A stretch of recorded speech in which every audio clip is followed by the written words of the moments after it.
मंगलाचरणामध्ये आपण बघत होतो पद्मप्रभुमलधारी देवांनी देवाची स्तुती केलेली आहे.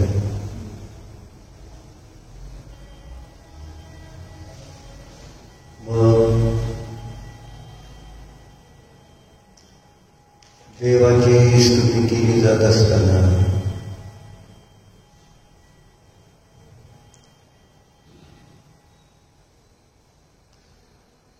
देव कोण, देव काय,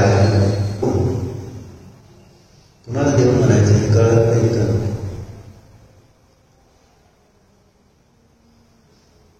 कारण आपल्याला जेव्हा आपली कोण स्तुती करतं किंवा आपण कोणाची स्तुती करतो तेव्हा ती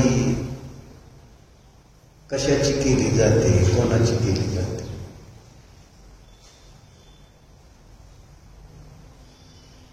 तुझी स्तुती म्हणजे काय?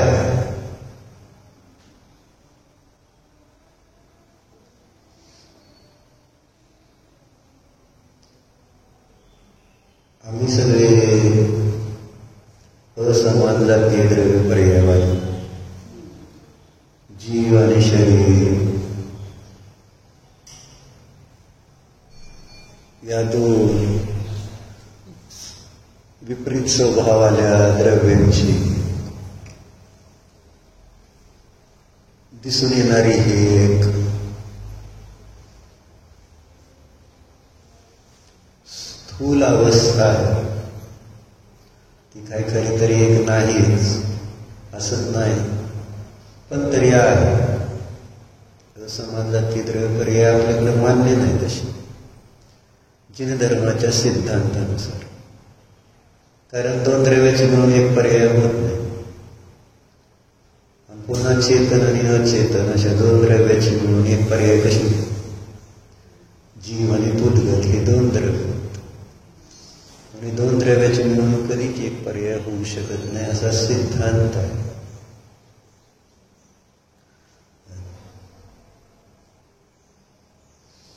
असताना तर वस्तूची व्यवस्था जशी अनादी काळापासून आहे तशीच अनंत काळपर्यंत असणार आहे. आपल्या मान्यता काय आहे याच्यावर वस्तूची व्यवस्था अवलंबून नाही. मी काय मानतो म्हणून तशी वस्तू आहे असं नाही.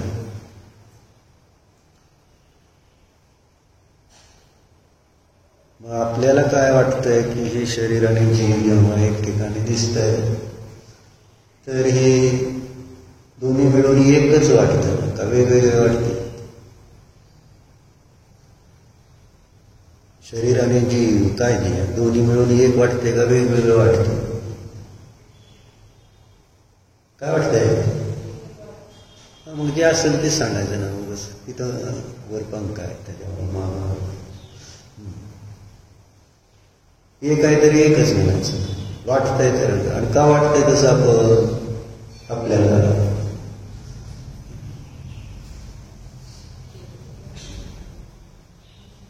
कारण आपल्यामध्ये ज्या इच्छा होतात त्या शरीराच्या अपेक्षेनेच होताना दिसतात.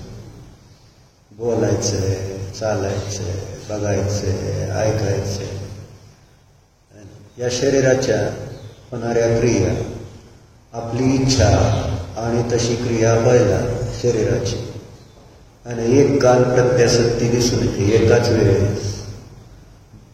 आपले भाव आणि शरीराची क्रिया एकाच वेळात होताना कावळा बसायला, फांदी तुटायला एक काल प्रत्यासक्ती असं भासित होतं.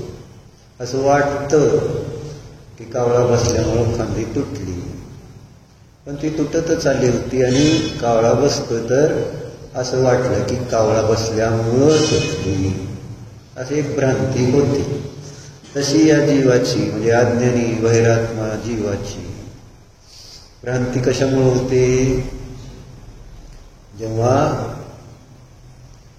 जीवामध्ये इच्छा उत्पन्न होतात ज्या काही शरीराच्या संबंधी, त्यावेळेस आपल्याला तशा प्रकारची शरीराची क्रिया होत असताना शरीर आणि जीव दोन वेगळ्या वस्तू आहेत कसं भाषित होणार? आणि त्यातल्या त्यात पुन्हा आपण जेव्हा इंद्रियाचं अवलंबन घेऊन जाणतो, इंद्रियाचं अवलंबन घेऊन जाणत असताना पुढं बसा, पुढं कोण बसणार का? तुम्हाला कोणत्याचा त्रास आहे? मला आहे त्रास लागतो.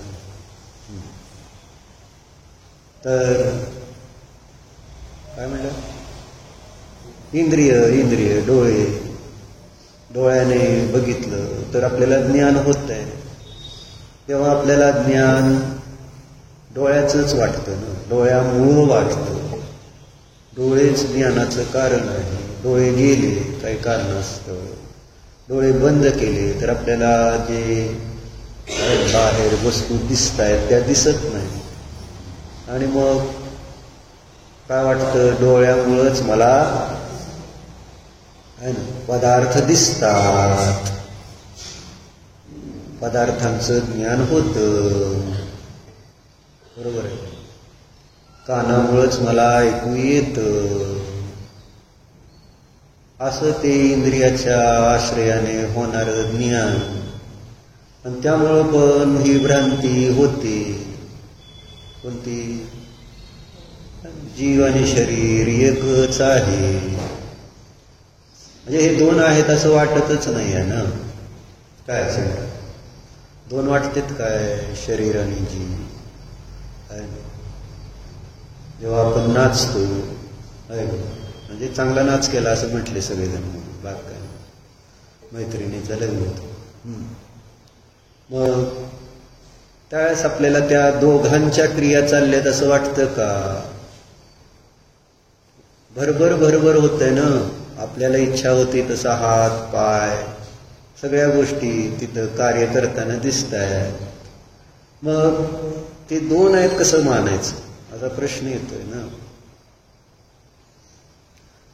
आपल्याला भूक लागते, तहान लागते, तेव्हा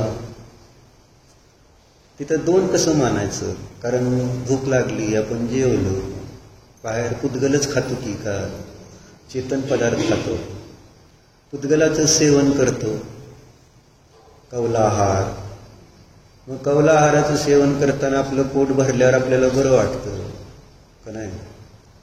मग आपल्याला तिथं ते जेवण घेतल्यानंतर बरं वाटल्यावर असं कसं वाटणार की बाबा जीव वेगळा आणि शरीर वेगळं? पोटात काही नसताना तुम्हाला सांगितलं की तुम्ही खाणारे पिणारे नाही असं चिंतन करा, तुम्ही खाण्यापिण्यावर जगत नाही असा विचार करा. मग तसा विचार केला तरी आपल्याला ते भुकेचं दुःख कमी होतंय का? म्हणजे आता ज्यांना थोडं शास्त्र वाचलं ऐकलं तर, आणि तसं सांगितलं किंवा नवीन व्यक्तीला सांगितलं, अरे तू खाणार पिणार नसतो, तू तर जीव आहे, अमूर्तिक आहेस, तू हा पुद्गल कौला आहार स्पर्शरसगंध वर्णवाला ग्रहण करू शकत नाहीस, असं सांगितल्यावर पटेल का? सांग काय जिया, पटते? भूक लागली आहे ना, मी तुला उपदेश देतोय, तू जीवत्व शक्तीवर जगतेस, तू चैतन्य प्राणावर जगतेस, तू या दशप्राणावर अन्नावर जगत नाहीस. असं किती उपदेश दिल्यानंतर तुझं दुःख कमी भुकेचं? होतं का? खाल्ल्यावर जे भूक दुःख म्हणजे भुकेचं दुःख जाईल ते उपदेशानं जातंय काय, असा एक प्रश्न. म्हणजे उपदेश देणारा तसा तसा असेल त्यावर डिपेंड आहे. पुन्हा उपदेश देणारा जर व्यवस्थित चांगल्या भावपूर्वक सांगेल तर त्याचं ती भूकेचं दुःख दूर होणार होत नाही. जसं कुत्र्याचं दुःख दूर झालं नाही नमोकार मंत्र म्हटल्यावर. पण कशामुळे झालं? नमोकार मंत्र नुसतं ते नाव शब्द बोलल्यामुळं त्याचं दुःख दूर झालं का कुत्र्याचं? जीवनधर कुमाराने कुत्र्याला नमोकार मंत्र ऐकवलं होतं ना. मग नमोकार मंत्र ऐकवल्यामुळं दुःख दूर झालं का ते भाव जीवनधर कुमाराचे होते विशुद्ध भाव? की ते विशुद्ध भावाने उच्चारला गेलेला नमोकार मंत्र आपोआप त्या कुत्र्याच्या जीवाच्या ठिकाणी परिणामाच्या विशुद्धीला निमित्त झाला. जसं मंदिरातले देवदर्शन, गुरूंचं दर्शन आपल्या परिणामाच्या विशुद्धीसाठी बाहेरून निमित्त होतं, तसं तिथं ते जीवनधर कुमाराचे भाव, त्या भावाच्या निमित्तात त्या कुत्र्याची पण परिणामाची विशुद्धी झाली आणि तेव्हा ते स्वर्गाला गेले. नुसतं नमोकार मंत्र म्हटलं म्हणून नव्हे, शब्द म्हटल्यानंतर होईल काय?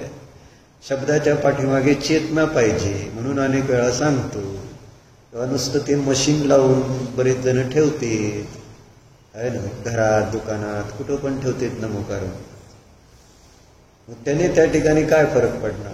एक जीव सांगतोय नमोकार मंत्र आणि एक मशीन सांगतोय नमोकार मंत्र, दोघांच्या सांगण्यामध्ये अंतर पडेल का नाही? जीव सांगताना कुठंतरी कसले तरी काहीतरी भाव आहेत, कारण जीव भावात्मक वस्तू आहे.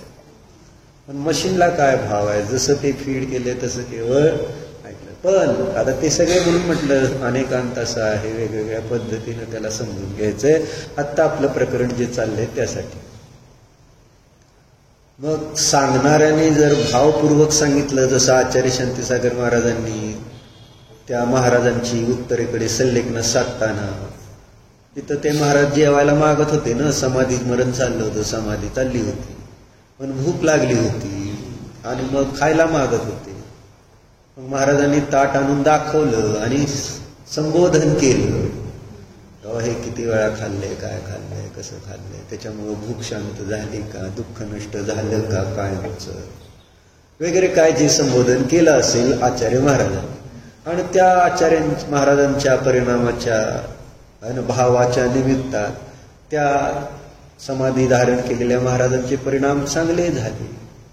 आमचे भाव चांगले झाल्यानंतर समोरच्यांचे बनू शकतात, व्याप्ती नाही, त्याची पण योग्यता पाहिजे.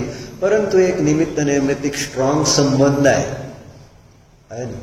कारण व्यवहारात तसा संबंध आपण दिसतो. एखाद्याने क्रोधाने आपल्याला अपशब्द बोलले तर आपल्यात लगेच इफेक्ट होतोय ना, कारण ते क्रोध भावपूर्वक बोललेले शब्द माझ्या विचारांना बदलल्यास निमित्त कारण पडते ना, पडताना दिसते नव्हे. मी त्यामुळंच प्रभावित होतो. मी जितका म्हणून प्रभावित होतो तो आहे ना, बाहेरच्या सगळ्या क्रियेवरून वचनावरूनच मी प्रभावित होतो. मला मुख्यतेने तेच प्रतीतीला येतं, जे प्रतीतीला येतं त्याच्यावरूनच मी ठरवतो असं साधारण दिसतं. भाव थोडे थोडे पकडले देतात, नाही असं नाही. किंवा कशा विभाव भाव पकडले जातात, स्वभाव माहिती नाही असं. म्हणून काय तर चर्चा काय, जर नुसता उपदेश किती जरी मी दिला, तुझ्यामध्ये भावच नाही आहे तो, आणि तीव्रता आहे, कृष्णलेशा नीलेशी सारखी तीव्रता आहे परिणामामध्ये. भूक लागल्यानंतर काय नाही, खाल्लंच पाहिजे, काय करून खाल्लं पाहिजे. कृष्णलेशमचं आपण उदाहरण बघितलेलं आहे. अख्खं झाड आंब्याचं सगळं मुळा सगळी तोडून तो आंबे खाण्याची इच्छा करतो. त्या आंब्याच्या झाडाला लागलेले आंबे आहे ना, आंबेच खायचे, मग झाड तोडून खायला पाहिजे का? पण तिथं एक ते दृष्टांत आहे की कशा प्रकारचा भाव कृष्णलेशेमध्ये जीवाचा असू शकतो, असतो, हे त्याच्यातलं एक प्रतीक दाखवायचं. इतकी तीव्रता असते कशाची. मग मरीचीला सांगितलं तरी पटलं नाही, महावीराच्या मावशीला सांगितलं पटलं नाही. रामाला कितीतरी दिवस सांगितलं, लक्ष्मण बाबा मी आलाय, पटलं. म्हणजे लेशा कधी तीव्र असतात जेव्हा, त्या भले समोर देव गुरु आले तरी सुद्धा पटेल असं सांगता येत नाही. परंतु चर्चा कशी चालली आपली, तर एक व्यवहाराने असं दिसतंय. मग आता इथं चर्चा कुठून चालली होती, तुला भूक लागली काय दिया, आणि उपदेश दिला तर उपदेशाने भूक शांत होते का, तहान शांत होते का, दुःख दूर होतं का उपदेशाने. म्हणजे जे शरीराश्रित दुःख आहे, मानसिक दुःख उपदेशाने होईल आहे ना, कारण त्याला दुसरं काय देता येणार.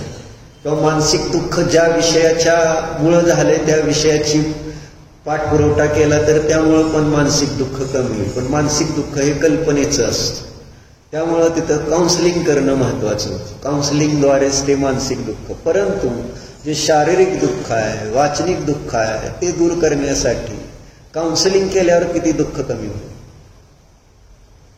सांगितलं किती जरी तरी कळतंय का. जे काम कशाने पीडित असते, कुठल्याही कशाने पीडित असते, तेव्हा किती कसं जरी सांगितलं पटतंय का, पटायला तयार नाही. असं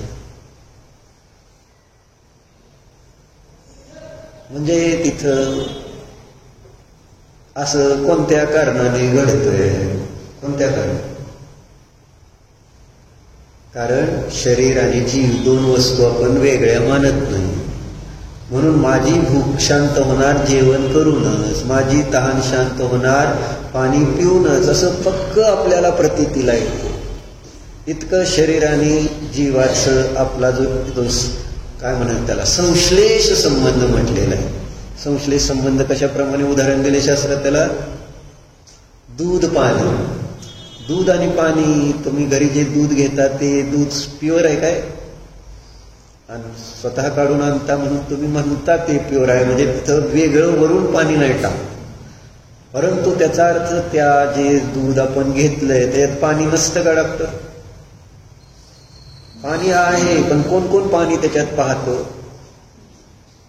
कारण आटवल्यानंतर ते पाणी निघून जातं ना, खावा तयार होतो ना त्याचा. म्हणजे पाण्याचा जो भाग आहे तो निघून गेला आणि मग तो खावा तयार झाला, दूध मिल्क पावडर तयार झाली. बरोबर आहे. आणि पाण्याचा अंश आहे असा त्याचा अर्थ आहे. पण आपल्याला कळतोय का त्याच्यात पाण्याचा अंश आहे, दूध आणि पाणी मिसळून आहे ते जसं कळत नाही, तसं इथं सुद्धा शरीर आणि जीव हे दोन असे संश्लेष संबंध आहेत त्यांचे की आपल्याला ते दोन वेगवेगळे आहेत अशी कल्पनाच नाही. कारण दूध आपण जेव्हा आणतो त्यावेळेस ते त्याच फॉर्ममध्ये दिसतंय ना, मिक्स फॉर्ममध्येच दिसतंय. तर मग आता हे पाणी असं कोण मानेल का. तसं आमची जन्मलो आपण या शरीराबरोबरच, जीवाने जन्मताच शरीर धारण केलेलं दिसतंय. तर मग आता शरीर आणि जीव दोन वेगळे आहेत असं विचार करायचं काही कारण कोणत्याच कारणाने दिसून येत नाही. म्हणून तिथं त्या शरीराच्या आश्रयाने होणाऱ्या दुःखाला किंवा शरीराच्या आश्रयाने जे आम्ही सुख भोगतो त्या संबंधी किती उपदेश दिला नाही. सुख त्या विषय भोगाचं नाही, मोबाईलचं नाही, केसांचं नाही, कपड्यांचं नाही, हे सगळं किती जरी आपण बाहेरचं सुख जे आहे ते जीवाचं सुख नाही किंवा ते त्याचं सुख नाही, जीवाचंच आहे असं सांगितलं तर पटतंय का.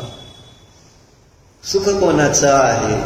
आपण बघितली ना गाथा, पप्पा इठ्ठे विषये पासे हिम समस्ये सहावे परिणममानो अप्पा स्वयमेव सुहम न हवदी देहो. प्रवचन सारखी 65 गाथा आपण बघितली होती. त्यामध्ये हे स्पष्ट दिलंय मुक्त आत्म्याच्या सुखाच्या प्रसिद्धीसाठी सांगितलेली गाथा की मुक्त आत्म्यांना इंद्रिय नाहीत, इंद्रिय विषय नाहीत, मग त्यांना सुख कशावरून आहे. मग त्यांनी सांगितलं संसारावस्थेत सुद्धा तर कुठं त्या शरीर जे आहे ते सुखरूपाने परिणमतं. संसारावस्थेमध्ये सुद्धा जे सुख प्रतीतीला येतंय, त्या सुखरूपाने कोण परिणमतंय? तर आत्माच परिणमतो की. असं लॉजिक, युक्ती दिली जी कळतंय का? कोण सुखरूपाने परिणमतं? शरीर कधीच परिणमत नसतं. पण आपल्याला कधीच वाटणार नाही की शरीर सुखरूपाने परिणमत नाही. जेव्हा जेव्हा शरीराच्या आणि शरीराला इंद्रिय विषय दिले त्यावेळेस मला सुखाची अनुभूती आली. आम्हाला देवदर्शन करून शास्त्र ऐकून होते का सुखाची अनुभूती? नाही तर रोज आलं असतं ना. पण आपल्याला माहित आहे घरी बसून आम्हाला सुखाची जी अनुभूती येते शरीराच्या अपेक्षेने. इथं काय शरीर आश्रित सुख कोणतं आहे? आणि इथले जे वचन आहेत ते आम्हाला इष्ट नाही आहेत. बरोबर आहे का जे? आणि त्यामुळं मग इथे येऊन ऐकायचं काय जे मला इष्ट नाही, ज्यामुळं मला दुःख होतंय, अशा इंद्रिय विषयापासून आपण दूरच राहतो ना. तुला अनिष्ट आहे का नाही हे शास्त्र? कारण कानाचा विषय ठेवला होता म्हणून. जर आत्म्याचा विषय केला असता या शास्त्राला तर मग न सांगता प्रमाद न करता पण शास्त्र स्वाध्यायाला आलो असतो नसतो संयमी काय. पण म्हटलं ना शरीराबद्दलचं असं त्याच्यात लवकर बाहेर पडत नाही. शरीराच्या बरोबर केलेलं जे एकत्व आहे, मी आणि शरीर एकच, अशी जी एक संस्काराची धारा आहे, ते संस्कार सहजासहजी तुटत नसतात. हे ज्ञानीला सुद्धा भय दिसतंय, ज्ञानीला सुद्धा क्रोध लोभ आदी बाहेरच्या कारणाने दिसून पडतायत. सम्यकदृष्टी झाला तरी मग अज्ञानीची काय कथा? हे ज्ञानीला समजलंय, श्रद्धान झालेलं आहे, आणि श्रद्धान होऊन सुद्धा किती कशा दिसून पडतात. भरत चक्रवर्ती बाहुबलीवर चक्र सोडतोय. भाऊ आहे तो आहे ना. भाऊ आहे म्हटल्यानंतर भावाला मारायची पण तयारी आहे, कारण मला हरवलंय. तद्भाऊ मोक्षगामी भरत चक्रवर्ती, आणि चक्र सोडतोय भावावर. मग हे कसला कशा आहे म्हणाल? इकडे एकीकडे रडतंय, सगळे भावदीक्षा घेऊन गेले, मला नाही जाता. असं चालतं की नाही? जेव्हा त्याला चक्ररत्न प्रकट झालं, त्याचे भाऊ आदिनाथांना तिकडे केवळ ज्ञान झालं, सगळेच्या सगळे भाऊ गेले, दोघच राहिले भरत आणि बाहुबली घरात आहे ना. आणि मग भरत चक्रवर्ती रडतोय, काय राव सगळ्यांनी दीक्षा घेतली आणि मला तर हे चक्ररत्न आहे, तर आला हे षटखंड जिंकायला जावं लागतंय, मी किती आभागी आहे म्हणून रडतोय. आणि जेव्हा सगळं जिंकून आल्यानंतर अहंकार पण गळाला की मीच पहिला चक्रवर्ती आहे असं लिहायला गेला, तर तिथं पण त्याला विजयार्थ पुरवठावर जागा मिळाली नाही. आणि परत घरी आला आता बाहुबली म्हणजे आपलाच भाऊ देऊन टाकेल आपल्याला राज्य. आणि मग हा तर बाहुबली पण काय माणसं असते, म्हणजे कसे जीवाचे परिणाम बनते. मला दिलं ना माझ्या वडिलांना, मग मी का द्यायचं? बाहुबली आहे. म्हणजे मग आता त्याला माहिती नाही तेव्हा ही चक्रवर्ती आहे, चक्रवर्ती जवळ चक्ररत्न असतं, आणि तोच षटखंडाधिपती होणार आहे. आपण किती जरी म्हटलं तरी हे आपली भूमी होणार नाही, आपली नाही भूमी ही. म्हणून तर वर्ष लागलं त्याला परत. ते संस्कार, कोणते संस्कार? 6व्या-7व्या गुणस्थानात जाऊन सुद्धा ते संस्कार सुटले नाहीत की मी या भारताच्या भूमीवर आहे. एक व्यवहार आहे. म्हणजे तो संस्कार किती काम केला? जोपर्यंत भरत चक्रवर्ती येऊन पाया पडत नव्हता तोपर्यंत तो संस्कार काम केला का नाही? एक व्यवहाराने दिसतंय प्रथमान योग असा. आत अजून काय जे असेल ते पण दिसताना तर हे दिसतंय की पाया पडल्यानंतरच गेला. वर्षभर त्यांनी काय झालं होतं? म्हणजे त्याने जो भरत चक्रवर्तीला विरोध करण्याचा संस्कार, तो संस्कार त्याला वर्षभर केवळ ज्ञान होऊ दिलं नाही. म्हणजे आपण सहजासहजी करतो असे विचार, आपल्याला कळत पण नाही ह्याच्यात मी काय केलंय म्हणून. निलेश, का आपल्याला कळत नाही? परंतु ते आपल्याला परत जेव्हा येतात ना डोक्यात, पुढे आपण धर्म करायला लागल्यानंतर ध्यानाला बसलो तरी, मंदिरात गेलो कुठं जरी गेलो तरी ते आपली पाठ सोडत नाही. जिथं जातो तिथं ते संस्कार माझ्या मागे येते. जसे आहार भय मैथून परिग्रहाची संज्ञा सोडते का आपल्याला लवकर? ते कुणी जन्माला येते, शरीर धारण करते, तर हे संस्कार आपोआप येतेच की नाही? म्हणजे विचित्रता किती आहे. आदिनाथांना सोडलं काय, 6 महिने त्यांनी दिल्या, बैलांच्या मुसक्या बांधल्या, त्याच्यामुळं त्यांना जो संस्कार झाला, बांधा म्हणून सांगितलं, संस्कार झाला, तर आहार मिळाला नाही, कर्म तशी बांधली निघून सुद्धा. बाहुबली आहे ना, माझं माझं माझं राज्य, माझी भूमी, चक्रवर्ती असला म्हणून काय झालं, भांडतो, भांडल्यामुळे नुकसान कुणाला झालं. अंतर्मुहूर्तात केवळ ज्ञान होऊ शकलं असतं बाहुबलीला सुद्धा, अवघड नव्हतं. पण संस्कार काय झाले सिमरन? आपल्याला वाटतंय की नाही काय नाही आपण सगळं चांगलं चाललंय असं. पण ज्ञानीला सुद्धा असे संस्कार कशा प्रकारे त्रास देतात म्हणजे तसा उदय कसा येतो. म्हणजे केवळ द्रव्यकर्माचा उदय नाही, भावकर्म पण त्याच्याबरोबर होते. तर आदिनाथांनी पण विचार केला असता, जाऊ दे, आहार नाही ना मला कोणाला देत, जातच नाही, इंद्राला अक्कल नाही का त्याला आहाराची व्यवस्था करायची, असं विचार येऊ शकला असतं. आणि दुसरं, आहार घ्यायची रोज इच्छा होते. 6 महिने 7 महिने 13 दिवस रोज इच्छा होत होती, असं नव्हती की इच्छा नव्हती. म्हणजे भाव संस्कार, भाव काम करतच होते. द्रव्यकर्माचा उदय होता, त्याच्याबरोबर भावकर्माच्या उदयाशिवाय आहाराची उदीरणा, आहार संज्ञेची उदीरणा झाल्याशिवाय आहाराला निघाले का? असाता वेदनेची उदीरणा झाल्यावरच निघायचे ना ते रोज. वज्र ऋषभ नारा सहन होतं, तसं काय गरज नव्हती निघायची. पण असाता उदय वेदनीय कर्माची उदीरणा झाली, गपची आहाराला रोज निघत होते. 1 दिवस नाही, 7 महिने 13 दिवस निघाले. जोपर्यंत आहार मिळाला नाही तोपर्यंत निघाले. संस्कार, खाण्याचा संस्कार काय केला असेल, दुसऱ्याला खाऊ दिलं नाही, तो संस्कार असा झाला की ह्यांना खायला मिळालं. खायचं होतं पण खायला मिळालं. संस्कार हे याच्यावर विचार करावा लागतो. आपण आत्ता आपल्याला वाटतंय की काय नाही, अरे ज्ञानीला कर्म सोडत नाही, ज्ञानीला आपले ते संस्कार सोडत नाहीत. म्हणजे दीक्षा घेऊन सुटत नाहीत अनेक संस्कार, अशी अवस्था होते. मग आपण किती सावध पाहिजे. संस्कार सहजासहजी होऊन जात आहेत आणि या बाहेर संयोगाच्या निमित्तात. आणि ज्ञानी जाणतो हे सगळं भिन्न आहे, तरी सुद्धा त्याला तशा प्रकारचा उदय येतो. रामाने लक्ष्मणावर किती प्रेम केलं, बलभद्राने त्या कृष्णावर किती प्रेम केलं. इतकं प्रेम केलं की 6 महिने संस्कार कोणी सांगितलं तर तुटायला तयार नाही. संस्कार कसे इच्छा पुरवतात, जिथं जाईल तिथं. आणि सगळ्यांनी समजावून सांगितलं नाही त्यांना. नाही, शरीरातनं जीव गेलाय, ह्याला कुठं तू खांद्यावर घेऊन सगळीकडे फिरतोय, खाऊ पिऊ घालतोय, आंघोळ घालतोय, बोलतोय त्याच्याशी, असं आपण जर करतोय का, करू शकतोय का? आणि तो तद्भव मोक्षगामी जीव आणि त्याला सांगून सुद्धा कळायला तयार नाही. संस्कार, कोणता संस्कार त्यानेच केला, मी त्याचा तो माझा. आणि आतमध्ये श्रद्धा नव्हती तशी, पण चारित्र मोहाचे उदयामध्ये केलेले संस्कार. चारित्र मोह किती खतरनाक आहे, आपण किती गौण केलेलं असतं. आपल्याला वाटतं असं काय नाही म्हणून ब्रह्मचर्य व्रत घ्यायचं, कळलं का? तर तुला वाटतंय काय नाही, पण पुढच्या भावात त्रास देतं. जंबूस्वामीला त्रास दिला का नाही? भले तिथं लग्न करावं लागलं, ब्रह्मचारी राहिले, परंतु 4 बायकांशी लग्न करावं लागलं. 4च ना, 4 स्त्रिया. आणि मग त्यांना समजावून सांगता रात्र गेली सगळी.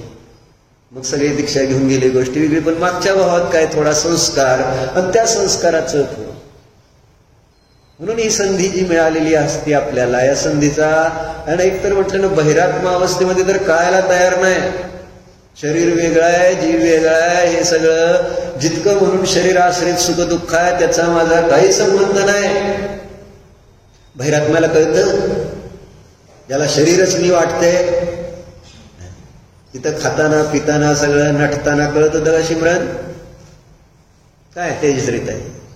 आता दांड्याला जायचं वेगळा ड्रेस, जेवायला जायचं वेगळा ड्रेस, कळतंय त्यावेळेस आपल्याला वाटतंय काय नाही. हे संस्कार. स्त्री पर्याय सुटली का, अनेक स्त्रियांचं आपण चरित्र वाचतो, वाचत असला तर तू विशल्यचीच गोष्ट आपण वाचलेली आहे. अनंग शरा कानंग धरा म्हणून.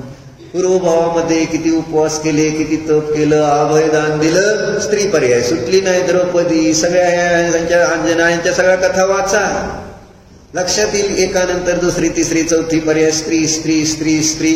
सगळं तत्व समजून सुद्धा कधी कधी सम्यक तो झालं नाही. बाहेरनं चारित्रमोह कमी जरी झाला होता कदाचित, पण नाही, स्त्री पर्याय सुटायला तयार नाही. का? त्या पर्यायामध्ये गेल्यानंतर मूड असा होतो की मी स्त्री आहे आणि माझं काम आहे नटणं. बरोबर आहे? नटलं नाही तर मग मी स्त्री होऊन उपयोग काय? तुमचा अधिकार आहे का नाही स्त्रीचा नटणं? असं तुम्ही मानता का नाही? हे संस्कार किती तोडले पाहिजे, तुटले पाहिजे, तोडता यायला पाहिजेत. आपण किती त्या संबंधी सिरियस असतो. नाही बाबा, ही पर्याय चांगली नाही, चांगली नाही हे आपल्याला आणि शास्त्रात सांगितलेलं आहे. तरी सुद्धा त्या पर्यायाशी एकत्व करून आम्ही किती त्याबद्दलचे विकल्प करतो. म्हणजे जसं म्हणजे विकल्प किती त्रास देतात आपल्याला, कुठलाही संस्कार किती त्रास देतो. म्हणून असले खोटे संस्कार करायचे नाही. म्हणजे जसं आता तेजश्रीच्या खोलीमध्ये एसी आहे काय, आणि त्या एसीचा रिमोटचे सेल गेलेले होते. उन्हाळा, अख्खा उन्हाळा 2 महिने गेले. त्यांनीच सांगितलं काल आम्हाला 2 महिने त्या रिमोटमधले सेल गेलेले होते. आणि मग त्यांना पण हाताने आणता येत होते. पण आता नवऱ्याला सांगितलं होतं किंवा सेल घेऊन या, काय सेल घेऊन या म्हटल्यानंतर नवरा आहे ना, त्याचं मधुर मिलनवर प्रेम आहे ना, त्यामुळं मग आता मधुर मिलन त्याला जीव खाऊ पिऊ घालत नाही, काय नाही आहे ना. मधुर मिलननी केवळ त्रासच दिलेला आहे त्याला. सारखं फोनवर बोलायचं, ही तर स्वच्छ केलं का, ती स्वच्छ केलं का, ही फुटलंय का, ती तुटलंय का, असं सगळा इतका त्रास आहे. बायको किती त्रास देते माहिती, त्याच्यापेक्षा जास्त देते का हे मला माहित नाही आहे ना. मग सारखं ते डोक्याला. मग असं करता करता 2 महिने, म्हणजे उन्हाळा जो होता मार्च एप्रिलचा, 2 महिने गेले. बायकोने पण आणलं नाही शेत. का? अहम. काय अहम आहे ना. मी नवऱ्याला माझं म्हणजे तिथं मधुर मिलन मधलं सगळं काम करते आणि मला आणून देत नाही आहे ना. मग तिथं त्या खोलीत गरम होऊन आहे ना, झोप आली नाही समजून चला, तडफडली असं समजा. उन्हाळ्यामुळं खोलीत गरम होत नाही ना. आणि येशीतला शेल कोणाला सांगितलाय? नवऱ्याला आणायला सांगितलं. मी का आणायचा? त्यांनी आणून द्यायला पाहिजे, बस एवढंच आहे. आणि त्यांनी नाही आणून दिला तर मी ते दुःख सहन करायला तयार आहे, पण मी आणणार नाही. आणि कुणी जाणार आणलं तर नवऱ्यानेच आणला पाहिजे. बरोबर आहे का डॉक्टर? अरे पण 2 महिने दुःख कुणाला झालं? त्या एका अहंकारापोटी 2 महिने कुणाला दुःख झालं? व्यवहाराने प्रश्न विचारतो. संस्कार काय झाले आणि ते सुटायला तयार आहेत का? सुटायला तयार आहेत का? आज ही सुटतेत का? नाही, त्यांनीच आणायला पाहिजे म्हणून आम्ही आणून दिले का? परत सांगितल्यामुळं मग आम्ही आपलं आणून दिले. शेजारीच होते अशी, आज फार कुठं नाही, शेजारी एक दुकान आहे त्यांच्या काकाचं, तिथंच सेल होते. आणून दिल्यावर टाक म्हटलं. मग ध्रुवला पाठवलं खोलीमध्ये टाकायला. ध्रुवने टाकले का नाही टाकले माहिती नाही. टाकले का? तो सेल टाकून दिले नाही ना. ते हा नुसतं मम्मीला देऊन आलं. मम्मी म्हटली मी काय टाकत नाही. मी कुणाला सांगितलंय? ह्यांना सांगितलंय. ह्यांचं काम नाही का? मग आम्ही सगळ्यांनी फिरायला गेल्यावर समजावून विचारलं, म्हटलं असं का? पण त्यांनी ती घटना सांगितली. मग पण ते आपल्या पक्षावर वकील, आपला जो पक्ष आहे की नाही, मग तुम्ही कशाला आणायचं? त्यांनीच त्यांना सांगितलं, त्यांनीच केलं पाहिजे. आता ह्याच्या पुढे काय उत्तर आहे मला सांगा. आता हे संस्कार कशाचे संस्कार? फक्त ती ह्यांनी सांगितलं आणि ह्यांनी ऐकलं. आणि काय 2 शेल आणायचे होते, साधे पेन्सिल, बारके सेल. इगो, अहम. काय होईल त्यानं काय त्या संस्काराने झालं काय? होत आहे केवळ 2 महिने आकुलीत राहिला. ज्या वेळेस तिथं त्या रिमोटच्या सेलची चिंता म्हणजे विचार आला, त्यावेळेस केवळ संकलेश करून कर्म बांधले. त्याबद्दल किती आपल्याला दुःख, त्रास झाला. नवऱ्याने शेल आणून दिलं नाही तर त्रास झाला, पण मी कर्म संकलेश परिणामाने बांधतोय त्याचा मला किती त्रास होतोय माहितीच नाही ना. आपण अजून हे गणितच सोडवायला तयार नाही की प्रत्येक वेळेस मी कर्म बांधतोय.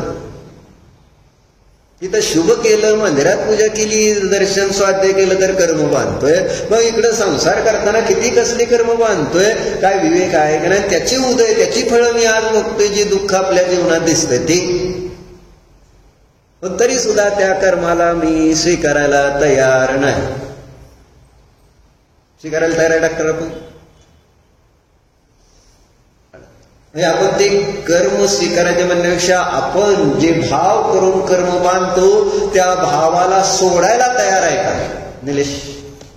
नाही, तसं कसं नाही. भाव सोडायला मी तयार होत नाही. मोकळं व्हा, ढिलं व्हा. जर हे ढिले पडले नाहीत या जन्मात कर्म, तर ते जन्मोजन्मी किती जन्म जातील, मरीचिटू आणि महावीर किती जन्म गेले, किती वेळा तो जीव निवदात गेला. केवळ अहम. त्याने तर काय केला? अहम केला. ते काय सांगतेत, मी 24वा, मी आत्ताच या जन्मातच तीर्थंकर होऊन दाखवतो. केली स्थापना मतांची आणि कुठपर्यंत फिरला? एक कोडा कोडी सागराला 42,000 वर्ष कमी. एवढा मोठा काळ केवळ. आता तो बाकी क्रमनियमित नंतरची आपल्याला चर्चा फक्त कषायांची तीव्रता कशी. त्या एक अहम परिणामाचं फळ एक कोडा कोडी सागर समजतंय का? तरच पर्याय 2000 सागरासाठी मिळते फक्त. त्यात एक कोडा कोडी सागराला डिवाइड करा 2000 सागराने, किती वेळा निगोदात जावं लागेल? पर्याय नाही ना. 2000 सागर संपल्यानंतर त्रस पर्याय संपली 2000 सागराची, जाणार कुठं? निगोदात. पण चिंता कुणाला आहे? निगोद आणि मला जावं लागेल अशी चिंता आहे का? केलं का, काय झालं का, सारखं त्या फोनवर तेच विचार, तेच संस्कार, उठता बसता झोपता. बायको काय सांगते तिकडं सुद्धा लक्ष नाही. मग संसार केला कशाला? बायको केली कशासाठी? प्रयोजन काय होतं? बरोबर आहे. म्हणून सांगतोय बायको करून काय उपयोग होणार नाही जर तुम्ही आहे ना बायकोचं ऐकणार नाही तर. ऐकायला पाहिजे का ना अभिषेक बायकोचं? होय म्हण, नाही तर मला सांगावं लागलं. म्हणजे सुखी राहायचं असेल तर व्यवहारात सांगतो. म्हणजे एकमेकाने एकमेकाचं प्रेमाने ऐकून संपवायचा आहे, संसार संपवायचा आहे. जे काय आलाय म्हणून परवा सांगितलं केव्हा आजकालची जी जोडी बनते ध्रुव, ती जोडिया स्वर्ग में नहीं, जोडिया नरकों में बनती है. पूर्वी जोडिया स्वर्ग में बनती थी असं होतं. आणि मग ते नवरा बायको व्हायचे, स्वर्गातनंच यायचे ते, जसं आदिनाथांचे आहे का नाही. ते स्वर्गात दोघं झाले, परत तिथनं खाली आले की. आता कुठनं जोड्या येते तयार होऊन माहिती आहे का? कुठने तेच. अब जोडिया नरकों में से बनकर आती है. बरोबर आहे का? म्हणजे आयुष्यभर पटतंय का मला सांगा? बांधतेत कशामुळे बांधतेत? हे हितलं नातेपुत्यातलं नाही, जिकडं जे चाललंय बांधतेत त्यांचं चाललंय असं समजू आपण. काय राजकुमार तुमचं कसं आहे? भांडण असतंय का बरं चाललंय? मीडियम आहे. म्हणजे मनुष्य नाही तर तिर्यंच्या गतीतनं आला असं समजू, स्वर्गातनं नाही आला असं नक्कीच आहे. स्वर्गातनं आलं तर आणि दोघं एकमेकाला समजून घेणार. आणि जर तिर्यंच्या नरक मनुष्य गतीत म्हटलं तर काही ना काही वादविवाद होणार. चर्चा कशासाठी चालली? कशासाठी चालली? संस्कार किती वाईट प्रकारे करतो आहोत, अजूनही करतो आहोत. आपण घाबरतच नाही आहे की या संस्कार जर उद्या आले तर त्या बाहुबलीसारखं 1 वर्ष आहाराला न निघता अंगावर ते वारू चढलं, वेल चढले तरी सुद्धा केवळ ज्ञान व्हायला तयार नाही असलं कोण तप करतं का? 1 वर्ष 360 days ही वॉज स्टँडिंग. तात्सर्ग करून उभे होते. इतकं असं होतंय जंगलात तिथं. म्हणजे त्यांची स्थिरता किती असेल असणार परिणाम. अशा अवस्थेमध्ये असं वाटतंय की नाही लगेच केवळ ज्ञान व्हायला पाहिजे. आता म्हणजे सगळं अंगावर वेल चढतो पण सुद्धा काय हालचाल नाही. वारुळ पाया केलं तरी हालचाल नाही. काय चमत्कार आहे बघा. संस्काराने घात केला. माझी जागा भरत चक्रवर्तीला, भरताला का देऊ मी? एवढेच भाव करून लढला त्याच्याशी. लढायची वेळ होती थोडी, किती वेळाची असेल? थोडं वेळ असेल, 1 दिवस 2 दिवस असेल, काय वेळ असेल ते. 3-4 युद्ध झाली ना त्यांची. दृष्टी, मल्ल, जल आणि हे 3 युद्ध झाले. माझे 3 युद्ध झाले 1-2 दिवसात झाले असतील असं धरून चालू. आणि ते संस्कार किती वर्षाचे झाले, किती दिवसाचे झाले. आणि कशामुळे युद्ध होत होतं? माझी जागा देणार नाही. युद्ध कशासाठी? 2 जण माझी जागा म्हणून भांडले बस.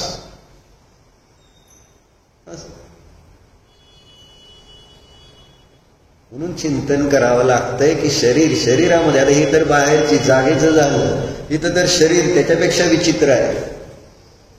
जागा एक वेळेस कुणीतरी जबरदस्तीने घेईल, त्यामुळे सोडावं लागेल. परंतु शरीर अशी विचित्र आहे की त्या निमित्तात आपले परिणाम म्हटलं खराब झाल्याशिवाय राहत नाही. इथं एक म्हणूनही भेदज्ञ, शरीर वेगळं आहे, जीव वेगळा आहे, शरीर वेगळं आहे, जीव वेगळा आहे, हे जिया लक्षात घ्यावं लागेल. आणि नाही घेतलं तरी त्याचं दुःख दुसरा नाही भोगणार, तूच भोगणार आहेस. कोण भोगणार? आत्ता या जन्मात थोडी अनुकूलता मिळेल, आहे ना, मिळते. सध्या काय जरी केलं असेल मागचं, पण हितनं हे संसार, ही पर्याय सुटल्यानंतर पुढच्या जन्मात काय, आणि या जन्मात पण पुढं म्हातारपणी काय, रोग आधी झाल्यानंतर काय, विचार तर करा. शरीर कुरूप दिसायला लागलं त्यावेळेस काय नाही, सोडून द्या. म्हणून म्हटलं हलकं व्हा जरा. जर शरीराच्या नादी लागून आपण तेच संस्कार करत राहिलो तर परत शरीर, परत शरीर, परत शरीर, परत जन्म, परत भूक, परत तहान, परत थंडी, उष्णता, आणि दुःख, सुख, हे सगळे पुन्हा आपल्या पाठीमागे आहे. तर शरीर धारण करणाऱ्याला कुणाला सोडले? तीर्थंकरांना सोडलं नाही या संज्ञेने. म्हणजे सगळ्या येतेत ना मागं, त्या शरीराबरोबर हे येतेतच. आणि मग जशी योग्यता कर्माचे असेल, संस्कार जसे केले असतील त्यानुसार ते कार्य घडतंय. मग ही ज्ञानीची दशा, अज्ञानीची दशा त्याच्यापेक्षा किती वाईट असेल, ज्याला कळतच नाही की 2 वस्तू आहेत. आणि त्यामुळं अडचण. विषय कुठून निघाला होता? त्यामुळं आपल्याला देव काय, देव कोण कळत नाही. म्हणून म्हटलं स्तुती कोणाची केल्यानंतर मला माझी स्तुती वाटते. मीच दुसऱ्याची स्तुती करताना कशाची स्तुती केल्यावर त्याला त्याची स्तुती वाटते. लग्नात कोणी कशाची स्तुती केली होती? आत्म्याची स्तुती, जीवाच्या गुणांची स्तुती, भावाची स्तुती अशी किती केली गेली, कशाची स्तुती किती केली गेली. आणि बाहेरच्या शरीराच्या रूपाची आणि त्या सगळ्या दागदागिने कपड्याची स्तुती किती, खाण्यापिण्याची, त्या इव्हेंटची, त्या सगळ्या एक बाहेरच्या गोष्टीची स्तुती किती होते, आणि जीवाची स्तुती किती होते. तिथं स्वाध्यायाची चर्चा किती झाली, देवधर्माची चर्चा किती झाली, किती आठवली, झाली जाऊ द्या, किती आठवली आपल्याला ती.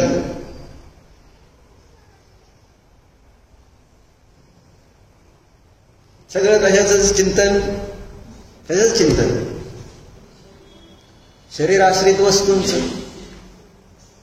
घातलं म्हणून बिघडलं नाही, पण त्याच्यामध्ये संस्कार काय करतोय मी, म्हणजे किती अलिप्त पाहिजे. किंवा घातलं, घालावं लागलंय. चक्रवर्ती नंतर जो सगळे गेले आणि नंतर चक्रवर्ती घरात राहत असताना त्याची जी धारा होती, आहे ना, नाही बाबा. भरतजी घर में वैरागी जी म्हटले जात होते ना, की जे त्यांना अंतर्मुहूर्तात केवळ ज्ञानाचं कारण घडलं. काय भाव असतील निरंतर चक्रवर्तीची घरात राहिल्यावर.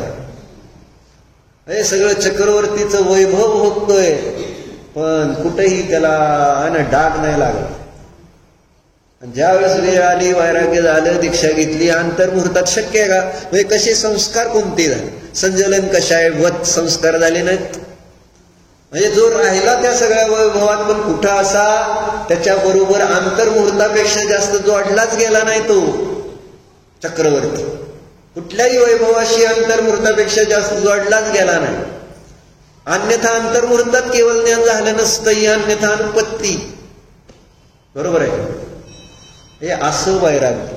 आपण जातो, पण आपला विचार कुठं सुटतो का? काल म्हणून म्हटलं, चर्चा कशाची करतो?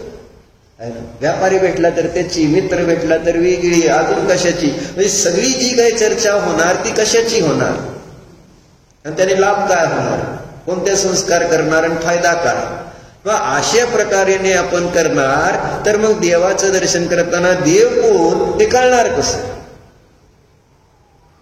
देवाची स्तुती म्हणजे कशाची स्तुती कळणार कसं? अरिहंतांची स्तुती म्हणजे काय असते कळणार काय? कारण तुम्हाला आम्हाला जर शरीरापेक्षा वेगळं काही दिसत नसेल तर तिथं मी त्या अरिहंतांचं शरीर बघून त्याचं काय कौतुक करायचं म्हटलं तर अरिहंतांजवळ तर काहीच वैभव नाही शरीराच्या अपेक्षा. मग राहिलं काय? ती मंदिराची सुंदर रचना, ते छत्र बघितलं जाईल, महामंडळ बघितलं जाईल, तिथली लाइटिंग बघितली जाईल, तिथली फरशी बघितली जाईल, तिथली लाकडाची डिझाईन बघितली जाईल.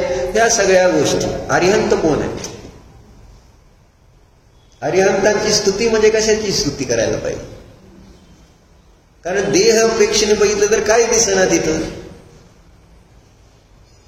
तसं बघितलं तर कारण जे आपल्याला अपेक्षित आहे, अलंकार, कपडे, ते रूप किंवा शरीराचं, तिथं काय ही वीतराग अशी मुद्रा आहे आणि ते आपल्याला इतकी अभ्यस्त झाली की आपल्याला त्याच्यात अपूर्वता वाटायचं काय कारण राहिलं नाही. काय ही वेगळं काहीतरी काय आहे एवढं आपण बघायला वेळ नाही. काय त्याला बघायचं वीतरागीला? मला रागी बघायला आवडते. एखादा आपण जेव्हा रील बघतो त्यात रागी असतील का वीतरागी असतील? जी रील्स बघते नाही असं कसं होईल? मग त्याच्यात कोण असतील? वीतरागी किती असतील आणि रागी किती असतील? आणि रागींना किती बघितल्यानंतर समाधान होतं? होऊ शकत नाही. वीतरागीला बघितलं तर म्हणून वीतरागीची दृष्टी आपल्या दृष्टीमध्ये ते आला तर म्हणून तिथे बोर्डवर लिहिलंय तुम्ही काय लिहिलं? आंधळा दर्शनाला आल्यानंतर त्याला विचारला अरे तुला देव दिसत नाही काय नाही, तो आंधळा आहे कशाला आलाय? वाचलं का नाही तुम्ही? मग काय उत्तर दिलं आंधळ्याने? डोळे महत्वाचे नाही सांगितलं त्यांनी. मला देव दिसत नाही पण देव मला बघतेच का नाही? म्हणजे ही आहे देवाच्या गुणांना बघितलं. म्हणजे मी असं कधी बघत नाही की देव मला बघतेत म्हणून. आपणच देवाला बघत आलो आतापर्यंत म्हणून तर देव झालो नाही. ज्या दिवशी मला कळेल देव मला पाहते त्या दिवशी तुम्ही अरिहंत झाला, फिक्स झाला. कारण देव मला बघतेत म्हणजे त्यांना तुम्ही जिवंत बघितलं, जीव म्हणून बघितलं. आज मी त्यांना बघतोय ते केवळ एक मूर्ती म्हणून बघतोय. ते चेतन म्हणून ते जीव आहेत, ते मला पाहतायत, ते सर्वज्ञ आहेत, त्यांना माझ्या प्रत्येक पर्याय समजतायत. असं त्या देव मला बघतेत हे कळलं पाहिजे. हा आहे जीवाचा गुण. पण असमान जातीय द्रव्य पर्यायामध्ये एकत्व केलेला जीव त्याला कसं कळणार की तिथं जीव आहे आणि जीवाचे गुण कोणते आहेत? मग त्या गुणांची स्तुती कशी करणार? बोला.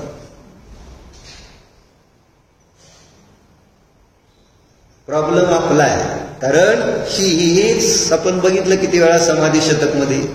स्वतः जो शरीर सहित आत्म्याला मानतो बहिरात्मा, दुसऱ्याचं पण शरीर बघून तो त्या दुसऱ्याच्या शरीराला पाहून त्यालाच तो आत्मा समजत असतो. तसं अरिहंतांना मी जरी बघितलं तरी मला अरिहंत कोण वाटणार? अरिहंत म्हणजे एक त्याच्यामध्ये असणारं ज्ञान दर्शन चैतन्यमय असं एक तत्व जे आहे, जीव पदार्थ आहे, जीव द्रव्य आहे असं मी थोडंच बघणार आहे. मला पण तिथं शरीरच दिसणार आहे. त्याच्या आत दृष्टी जाणार केव्हा? त्या गुणांकडे दृष्टी जाणार केव्हा? त्या अनंत चतुष्टयाला पाहणार केव्हा? आणि ते पाहणार नाही तर आपलं संसार दुःख हे संपणार कसं?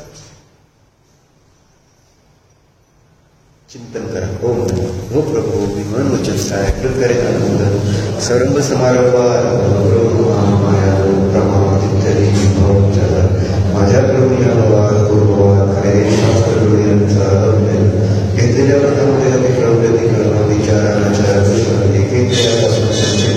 काही जीवन स्वाध्याय करीत असताना घडलेले सर्व शरीर कशाला व्यक्त करून क्षमा. हे माझे सर्व दोष त्याग मी माझ्यामध्ये या सर्व शरीर प्रायश्चित्त मागत आहे.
शरीरापासून भिन्नच आहे.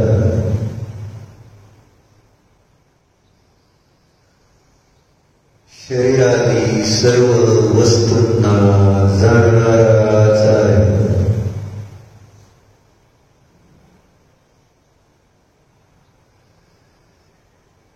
मी जाणत आहे.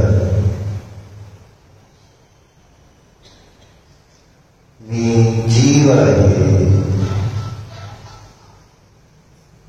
मी जाणतो आहे.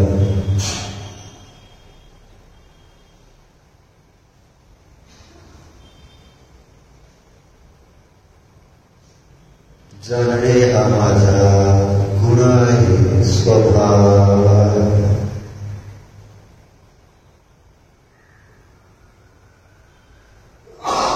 उद्गलाचे शरीराचे स्पर्शरसगंधवर्ण गुण त्याच्या अवस्था मी नाही, माझ्या नाहीतच.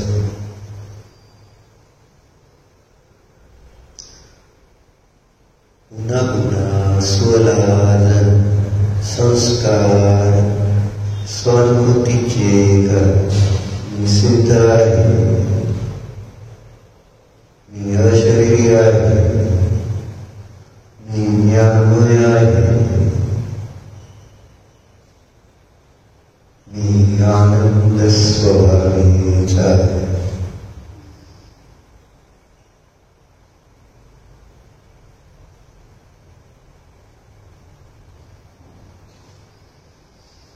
ओम